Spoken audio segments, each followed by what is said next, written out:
What's up, guys? Today we're taking a look at this knife. This is the Besttech Tardis. Look at that thing. That thing looks fun. This is a, what does it say? O-stop held design. Yes, this is an O-stop held design. Very interesting, very much like, kind of like a cleaver, kind of razor shape kind of style blade. I would call it a cleaver just because it's got that, big, wide, blunt blade, but this is a very interesting knife. It's a thumb stud liner lock, and it snaps. I mean, this thing comes open really nicely. Made by Besttech in China, runs on bearings, and this thing is smooth, very snappy. Good placement of the thumb stud, snaps right open. Very nice action on this one. I actually had to tighten this down because it was dropping too quickly on my finger, and now it's a complete guillotine. If you ever get this knife, the action on this is like way better than a lot of Civivi knives and stuff. It just feels more snappy, and it feels more drop shut. The bearings feel smoother. I don't know what it is about this model, but it just feels really good. It reminds me of the Knife Standards RR Station. If you have that knife, it's kind of a more premium knife, but it's a lot like this knife. This one's just smaller than that one is. And a little bit fatter, but yeah, pretty interesting design. It's very straightforward. I mean, it's just like a big brick, but it's surprisingly comfortable for being the blocky shape that it is.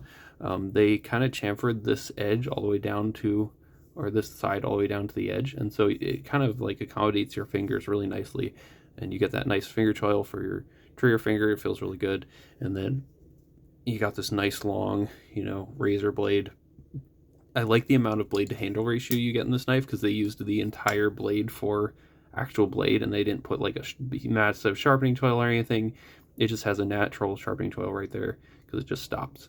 And I like the way he did that as well. That just looks really good. I like this nice coal anodized thumb stud too. A little bit of a pop. Looks really nice. I like the line. They keep this line going into the blade because when it's closed, it's just two lines. But when you open it, the line from the handle connects with the line of the blade, and it just looks really good. I think another cool thing is they put this tiny little hump on the top, kind of to almost give it like a harpoon kind of style, and I think that gives it a little bit of character, it looks really good to me.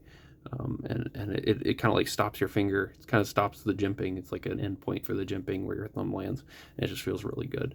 So this is D2 steel, so could be prone to rusting, but it's got that nice two-tone blade on there. Action, like I said, is excellent. Simple liner lock. There's your lockup.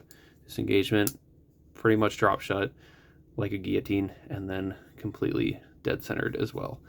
You can reverse like it with the thumb stud. Feels really good. But so this, I will do some size comparisons, but the action on this, for some reason, the action on this is insane. I mean, it is truly like a guillotine. It'll chop your finger off if you don't get your finger out of the way. Yeah, so I'm gonna do some size comparisons, show you how big this knife is. Compare it to the Para 3 and the PM2. As you can see there, it's pretty much right between them. Maybe a little bit closer to the, I don't know, Para 3. A bit closer in size to the Para 3, but pretty much right between the two of those. And then we'll compare it to the Benchmade Bug Out, whoops, and the QSP Penguin. So you can see it's closer to the size of the Benchmade Bug Out, almost maybe just about the same size, maybe a little bit longer. It looks like a penguin almost, just wider. And then we'll compare it to bigger knives, Microtech MSI and the ZT-0308. So there you go. You see, it's going to be smaller than those. So it's a good size. I'd call it a little bit average, maybe a small average. For knives, I like it's a little bit on the smaller side, but I still can get all my 4 fingers on there. It feels really good. You can put your finger up here, but I wouldn't recommend it because you're choking up on that blade. You don't want to get too close to that blade.